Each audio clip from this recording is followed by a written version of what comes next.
Hi గారు, ఒక tower channel ప్రస్తుతం మనతో పాటు దాము బాలాజీ గారు సీనియర్ జర్నలిస్ట్ ఉన్నారు. వారితో ఒకసారి మాట్లాడదాం. సార్ నమస్కారం సార్. నమస్తే. సార్, ఢిల్లీలో రైల్వే స్టేషన్ లో తొక్కిసలాట జరిగిందని, అంటే కుంభమేళకు వెళ్తున్న ప్రయాణికుల మధ్య తొక్కిసలాట జరగడం, చాలా మంది వరకు చనిపోయారని చెప్పేసి వార్తలు వినిపిస్తున్నాయి సార్. అసలు ఏం జరిగింది అక్కడ?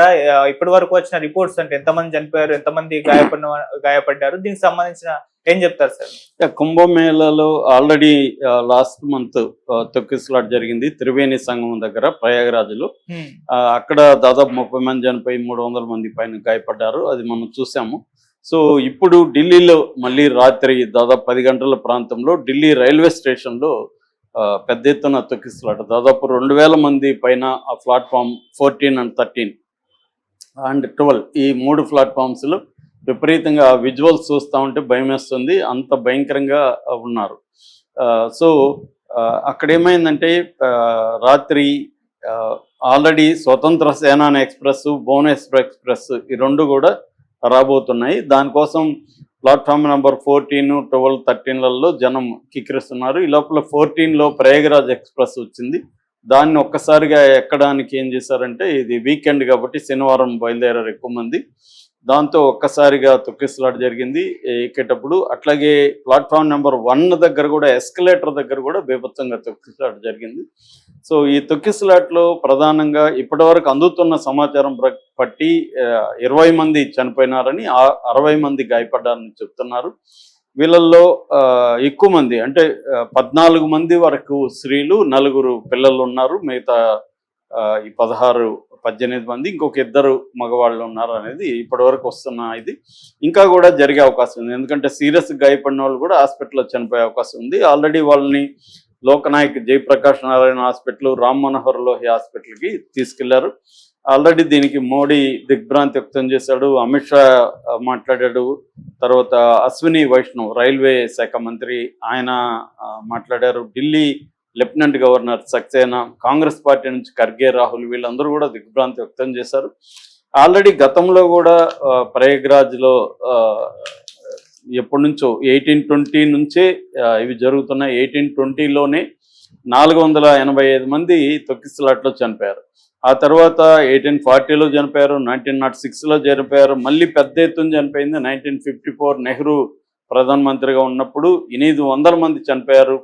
దాదాపు 2000 మంది గాయపడ్డారు. దాంట్లో 1000 మంది చనిపోయారని కూడా కొన్ని పత్రికలు రాశాయి. కానీ గవర్నమెంట్ అప్పుడు కూడా 316 మంది చనిపోయినట్టుగా అఫీషియల్గా డిక్లేర్ చేసింది.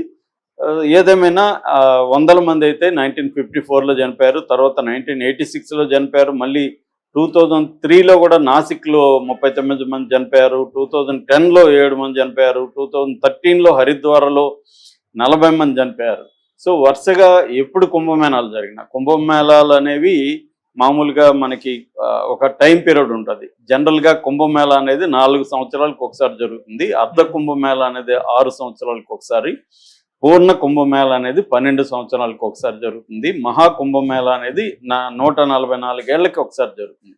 ఇప్పుడు జరుగుతున్నది మహాకుంభమేళ 144 ఏళ్ళకి సరి జరుగుతుంది. కాబట్టి ఈ స్థాయి తొక్కిసలాట అంటే దీనికి కారణం ఏంటంటే, ఒకటి విపరీతంగా ప్రచారం చేయడం. ఆ ప్రచారం ఏ స్థాయిలో ఉందంటే, ఎప్పుడు కూడా ఇలాంటి వాటికి పోని వాళ్ళు కూడా వెళ్దాము అన్న ఒక టెంప్టేషన్ని క్రియేట్ చేశారు. ఓకే, బాగానే ఉంది, తప్పేం లేదు క్రియేట్ చేయడంలో. కానీ ఎస్టిమేట్ వేసి ఎన్ని కోట్ల మంది, మామూలుగా అయితే ఎస్టిమేషన్ 40 కోట్లు వస్తారని ఎస్టిమేషన్ వేసి దానికి తగిన ఏర్పాట్లు చేశామని గవర్నమెంట్ చెప్తుంది. కానీ 40 కోట్ల కంటే ఎక్కువ మంది ఆల్రెడీ 50 కోట్లు వచ్చేసారు. ఇంకా ఫిబ్రవరి 26 వరకు ఉంది, మొత్తం 45 రోజులు. సో ఇది రాను పెరుగుతూనే ఉంది. దీనికి ప్రధాన కారణాలు ఇప్పుడు అక్కడ ఉన్న వాళ్ళంతా దాన్ని పరిశీలించిన వాళ్ళు అనలైజ్ చేస్తున్నది అంటే, ఒకటి పబ్లిక్ సేఫ్టీకి సంబంధించిన మెజర్స్ తీసుకోవడంలో ఉత్తరప్రదేశ్ గవర్నమెంట్ ఫెయిల్ అయిందని. ఇది వచ్చి ప్రధానంగా 4 ఏరియాలో జరుగుతుంది: హరిద్వారు, ప్రయాగరాజు, నాసిక్, త్రయంబక్ అండ్ ఉజ్జయిన్. ఈ 4 ఏరియాల్లో జరుగుతుంది అన్నమాట. ఈ 4 ఏరియాల్లో ప్రయాగరాజ్లో ఎక్కువ వెళ్తున్నారు, త్రివేణి సంఘం అక్కడ ఉంది కాబట్టి అక్కడికి ఎక్కువ జనం వస్తున్నారు. అక్కడ ఏర్పాట్లు సరిగా లేవు అనేది number 1. Number 2, crowd control, crowd మేనేజ్మెంట్కి సంబంధించిన ఎంతో టెక్నాలజీ, ఎంతో మెథడ్స్ డెవలప్ అయినా దాన్ని అమలు చేయడంలో ఫెయిల్యూర్ అవుతున్నారు అనేది నెంబర్ 2. నెంబర్ 3, వివిఐపీల ఒత్తిడి. వివిఐపీలు కోసం ప్రత్యేకంగా జనాల్ని ఆపడం, ఇది మనకు అనేక చోట్ల తిరుమలలో కూడా ఆ మధ్య జరిగింది ఇదే ప్రాబ్లం. వివిఐపీల కోసం మిగతా వాళ్ళని మామూలు క్యూలలో పంపించడం వల్ల వాళ్ళకి వెయిటింగ్ పీరియడ్ పెరిగిపోతూ ఉంటుంది. సో ఆ మధ్య గతంలో చంద్రబాబు ఉన్నప్పుడు కూడా కృష్ణ పుష్కరాలప్పుడు చనిపోవడానికి కారణం చంద్రబాబు వాళ్ళు వెళ్ళడం, దానికి తగిన ఏర్పాటు లేకపోవడం. సో ఈ వివిఐపి కల్చర్ వల్ల కూడా ఇది నెహ్రూ 1954లో కూడా వివిఐపీల కల్చర్ మీద నెహ్రూనే మాట్లాడాడు, వివిఐపీలు చేయకూడదు దీనివల్ల జరిగిందని. సో అది ఒకటి. నెక్స్ట్ ఇన్ఫ్రాస్ట్రక్చర్ డెవలప్ చేయకపోవడం, తగినంత ఇన్ఫ్రాస్ట్రక్చర్. ఇప్పుడు అసలు రోడ్ యాక్సిడెంట్లోనే మొన్న కూడా మన ఇక్కడ హైదరాబాద్ నుంచి పోయిన వాళ్ళు చనిపోయారు. నాకు తెలిసిన ఒక పోలీస్ అండ్ ఫ్యామిలీ వెళ్ళినప్పుడు వాళ్ళ కారు కూడా యాక్సిడెంట్ అయింది. అలాగే చాలా వెహికల్స్ యాక్సిడెంట్లకు కారణం ఏంటంటే లక్షల కార్లు, లక్షల వెహికల్స్ వెళ్ళిపోతున్నాయి. మొన్న ఇప్పుడు 300 కిలోమీటర్లు ట్రాఫిక్ జామ్ అంట, చరిత్రలో ఎప్పుడూ లేదు, లాంగెస్ట్ ట్రాఫిక్ జామ్ అనమాట. సో ఈ స్థాయి ఉన్నప్పుడు ఏమవుతుందంటే దానికి తగిన ఇన్ఫ్రాస్ట్రక్చర్ లేకుండా ఇంత పెద్ద కార్యక్రమాన్ని అడ్వర్టైజ్ చేసి అందరినీ పిలవడం అనేది రాంగ్. మామూలుగా సైలెంట్గా చేస్తుంటే ఎంతమంది పోతే అంతమంది పోయి ఉండేవాళ్ళు. కానీ పెద్ద ఎత్తున ఇది సోషల్ మీడియాలో వైరల్ చేసి దీనికి తగిన ఇవి లేవు. ఫ్లైట్ ఛార్జెస్ అంతా కూడా హిందూ ప్రేమికులే గవర్నమెంట్ని తీవ్రంగా విమర్శిస్తున్నారు. మామూలుగా 2000, 3000 ఉండేది ఇవాళ 50,000 వరకు ఫ్లైట్ ఛార్జెస్ పెట్టేస్తున్నారు. అంటే ఒక రకంగా భక్తుల్ని దోపిడీ చేసుకోవడం అనేది ప్రధానంగా అనిపిస్తుంది. దానివల్ల కూడా కొన్ని రోజుల్లో ఒత్తిడి పెరుగుతుంది. అట్లాగే బ్యారికేడ్స్ సరిగా లేకపోవడం వల్ల బ్యారికేడ్స్ని తోసేసి జనం పరిగెత్తడం, బ్యారికేడ్స్ ఎక్కేయడం, ఇట్లాంటివి జరుగుతున్నాయి. బ్యారికేడ్స్ని స్ట్రాంగ్గా చేయలేదనేది నెక్స్ట్ ఏంటంటే ఈ ఘాట్స్కి క్లోజ్డ్ రూట్స్ ఉండడం.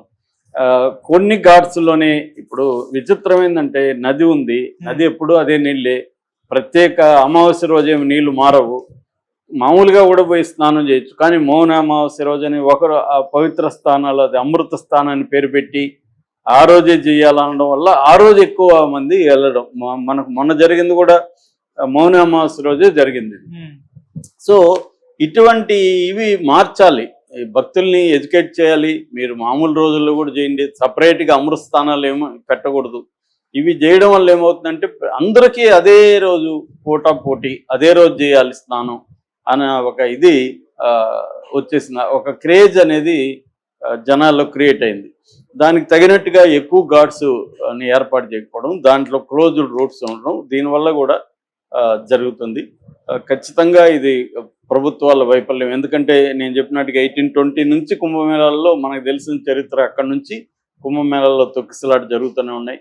రైల్వే స్టేషన్లో మనకి ఇక్కడ ఒక్కొక్కసారి సికింద్రాబాద్కి ఎప్పుడన్నా పోతే నాకే భయం వేస్తుంటుంది, ఈ క్రౌడ్లు ఏమన్నా జరగచ్చేమో అని. అంత క్రౌడ్లు మామూలుగానే ఉంటున్నాయి స్టేషన్లలో. ఎందుకంటే తగినన్ని రైళ్లు ఆ రైల్వే స్టేషన్లు ఎక్స్టెండ్ చేయడాలు అవి లేవు. ఇప్పుడు ఏదో చేస్తున్నట్టున్నారు, స్టార్ట్ చేశారు. దీనివల్ల కూడా ఒత్తిడి ఎక్కువ ఉంటుందన్నమాట. సో దీన్ని నివారించడం అయిపోయినాక ఇప్పుడు చెబుతున్నారు, కానీ నివారణ కంటే కూడా అసలు ముందుగా ప్రివెంట్ చేయడం ఎలాగా, అసలు రాకుండా చూసుకో